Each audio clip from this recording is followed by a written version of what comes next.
E a leitura, ela é um pré-requisito para tudo. Para a leitura acadêmica, para a leitura de mundo. E não importa qual tipo de leitura. Eu sempre coloco isso para os alunos nas turmas onde eu trabalho. Que não importa, né, qual o tipo de leitura, que todos nós somos leitores. Nós, né, quando eu digo nós, alguns só ainda não descobriram qual é o seu gênero preferido, qual é o seu gênero favorito. E o interessante que me veio agora na mente, né, eu participei uma vez de um curso com a professora Isabel, né, que foi a tela que introduziu a música na UFC, né, a disciplina de música, o curso de música na UFC. E aí ela diz que todos nós somos escritores. Se nós aprendemos a escrever, nós somos escritores. Se nós aprendemos a ler, nós somos leitores. E isso é muito interessante, né? E como eu coloquei antes, né, o nosso trabalho, né, assim, a função do professor não é só especificamente dentro da sala de aula, mas também fora da sala de aula, em momentos como esse. E momentos como esse são riquíssimos. E a leitura, ela é a base, né? Então, ela, assim, é ela que vai fomentar tudo na nossa vida. E os trabalhos apresentados aqui, os trabalhos mostrados aqui até agora, são trabalhos que, assim, são ricos nessa experiência, né? Nesse gosto pela leitura. Eu também acredito que nós devamos trabalhar em nós, desenvolver em nós o gosto pela leitura. Gente, a leitura ela só traz benefícios. A leitura ela não faz mal nenhum. Ao contrário. Primeiro benefício, a leitura ela é uma arma poderosa. A leitura, a riqueza de informação que traz, o conhecimento que traz a leitura. E o conhecimento hoje ela é uma arma. A leitura ela vai te possibilitar não ser enganado por ninguém, não ser lesado por ninguém. E a leitura, ela vai te fazer viajar também, né? Nesses trabalhos aí que o Ciro apresentou, olha a releitura que esses meninos fizeram, esses desenhos, né? Esses poemas. Então, foi uma viagem que eles fizeram a essa compreensão e essa interpretação da leitura que eles fizeram. Então, é outro benefício da leitura, é te permitir viajar, é te permitir também fazer uma releitura em cima daquilo que você lê. E sem contar que a leitura, ela alarga, né, o teu campo semântico. Ela vai enriquecer o teu vocabulário. E os nossos alunos, eles, muitos já compreendem isso, mas eles precisam muito mais ter essa compreensão da importância da leitura. E não existe outra forma de nós exercitarmos o nosso cérebro que não pela leitura. Nós temos hoje, né, muitas pessoas têm hoje uma preocupação muito grande em trabalhar o corpo, a saúde física, tudo bem, isso é legal. É legal você ter um corpo saudável, é legal você ter um corpo bacana, é legal você caber nas roupas. Mas o mais importante é você também exercitar o teu cérebro. E não há outra forma de exercitar o cérebro que não seja pela leitura. Então, esses trabalhos, assim, são riquíssimos, são trabalhos, assim, dignos, né, de que nós aplaudamos mesmo, né, esses trabalhos, muito bons mesmo. E outra coisa bem interessante é que nós precisamos também colocar na nossa prática, é que eu não posso motivar o meu aluno a ler se eu também não o faço. Então, eu também preciso ser esse professor leitor. Por isso é o seminário, né? A pesquisa para a docência, para o trabalho da docência. E a pesquisa requer essa leitura da nossa parte. E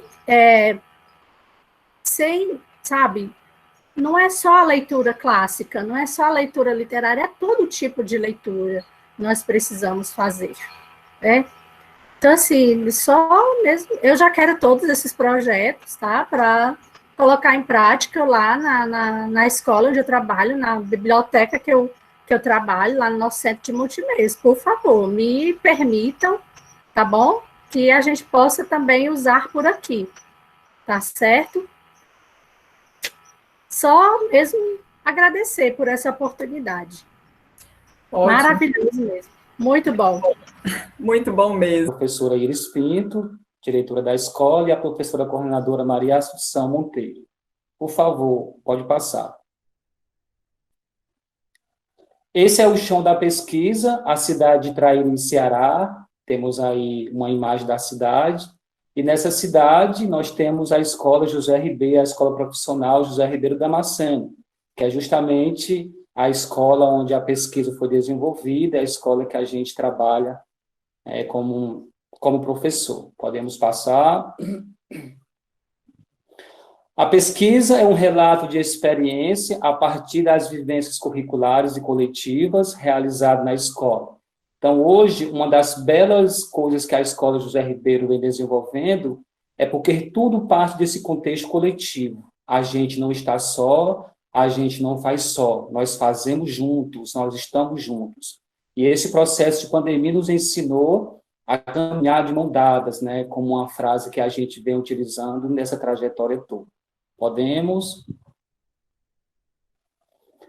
Como parte da justificativa desse trabalho, a gente entende essas problemáticas sociais que hoje perpassam, né, percorrem o nosso dia a dia, tá certo? E com base nisso tudo, a gente pensa numa ação pedagógica, pensou numa ação pedagógica que iluminasse a vida da escola. E aí, um dos fazeres que a gente entende, né, como defensor, como fazedor dessa arte, é que a arte poderia ser uma das ações. Dentre outras justificativas, né, ter os estudantes como protagonista desse fazer pedagógico.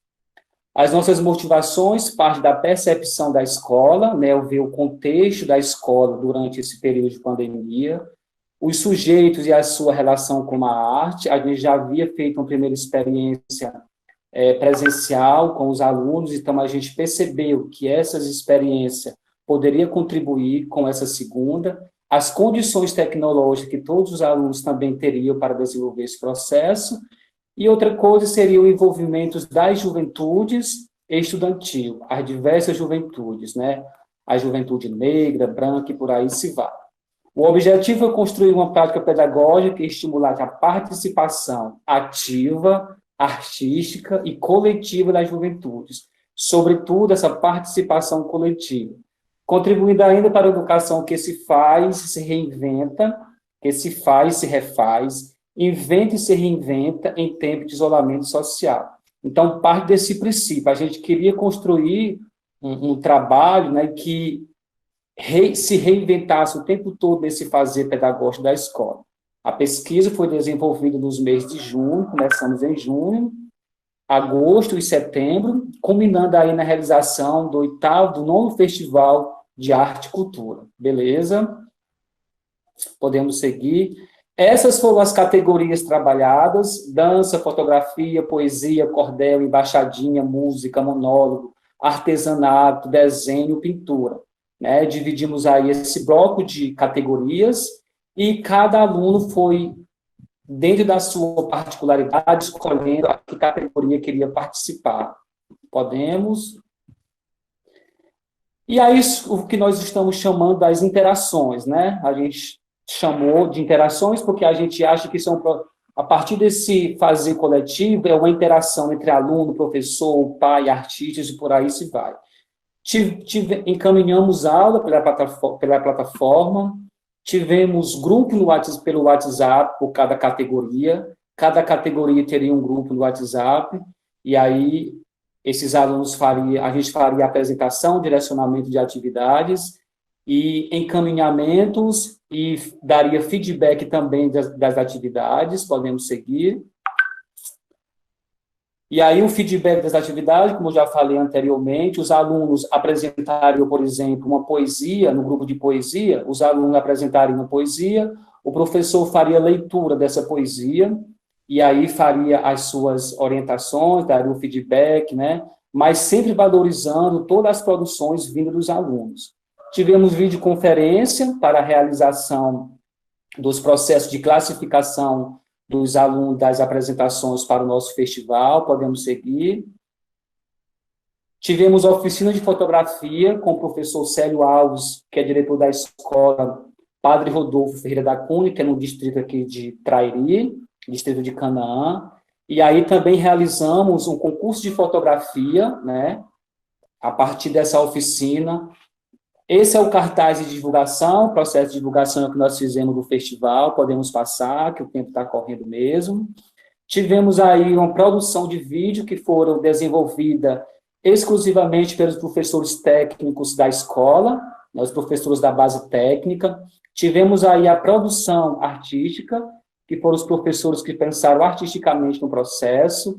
Outras interações que nós tivemos a Companhia de Dança de Tapajé, que se apresentou em uma das noites. Tivemos a participação ilustre da escola Walter Ramos, da cidade de São Gonçalo, Ceará. Nesse processo também, Marcos Alves, que é escritor, ele estava nesse processo, ele estava escrevendo este livro, né? Encantados, a mística dos antigamente. E aí, nesse livro, foram publicadas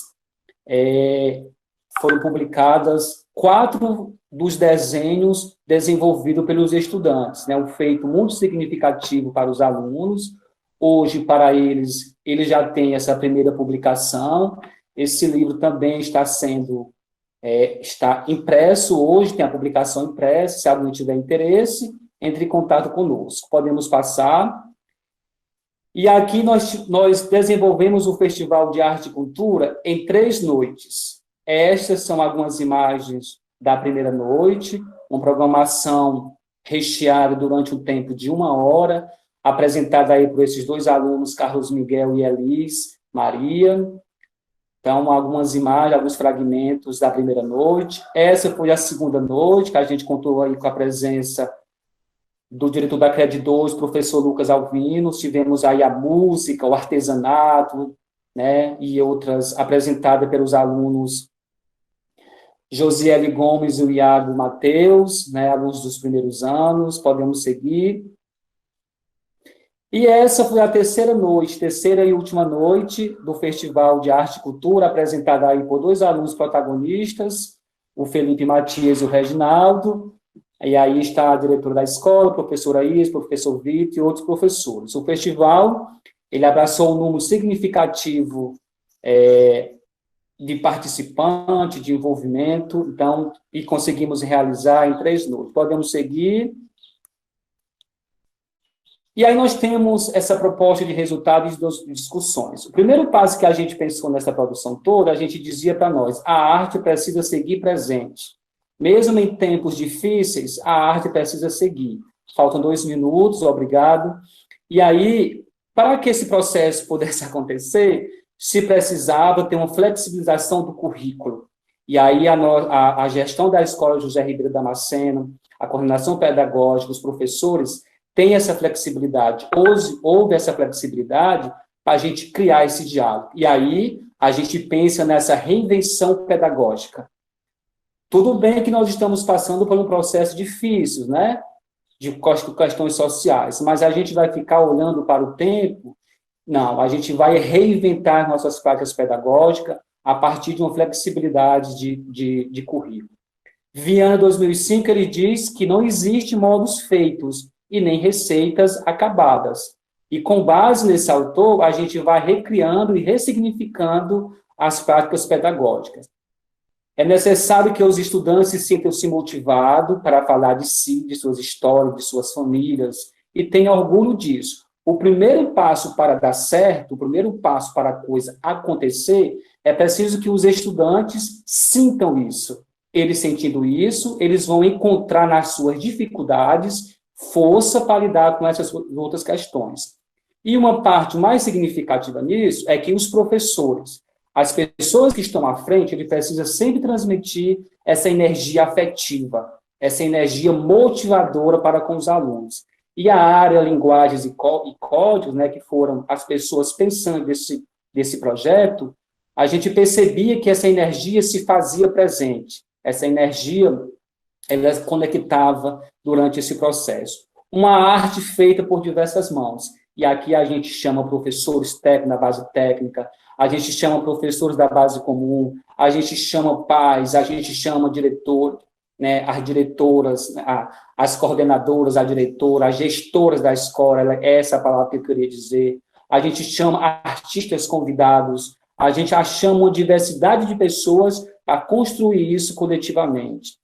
Prática educativa, interativa, livres e vivas. É preciso que os alunos façam as suas escolhas. E o professor vai mediando, o professor vai abrilhantando tudo isso e abrindo portas, abrindo os caminhos para, e não dizer e não determinar. Nós não estamos mais no tempo de determinar as coisas para os alunos, nós estamos no tempo de abrir caminhos para esses meninos, como diz Pacheco, né, dar pontes para eles. A gente também pensa numa ambiência criativa, afetiva e, sobretudo, problematizadora. Se a arte não tiver esse poder, não adianta trabalhar com a arte na escola, é preciso, de fato, problematizar. Uma ambiência educativa que seja viva, curiosa, reflexiva e, sobretudo, aberto ao novo, ao outro e à outra, e que tenha troca de saberes. Um fazer pedagógico plural, né, como eu disse, feito por muitas mãos. Um fazer pedagógico vindo de muito canto deste município. E aí, acabou, né, professora Iris? Com base nessa história toda, os estudantes seguem presentes. Eles estão conosco. Eles fazem parte do nosso dia a dia. Ah, professor Vitor, é só flores? Não, nós temos algumas dificuldades, mas a gente entende que essas práticas iluminadoras, essas práticas festivas, elas dão um incentivo a mais para a participação dos estudantes. E aí nós temos as nossas referências bibliográficas, tá certo? Obrigado pela atenção de vocês, e a gente agora vai para discussões, tá certo? Obrigado, um abraço. Ok, professor Vitor, muito obrigada. Muito obrigada. Aí a diretora, né? Motivando. Isso.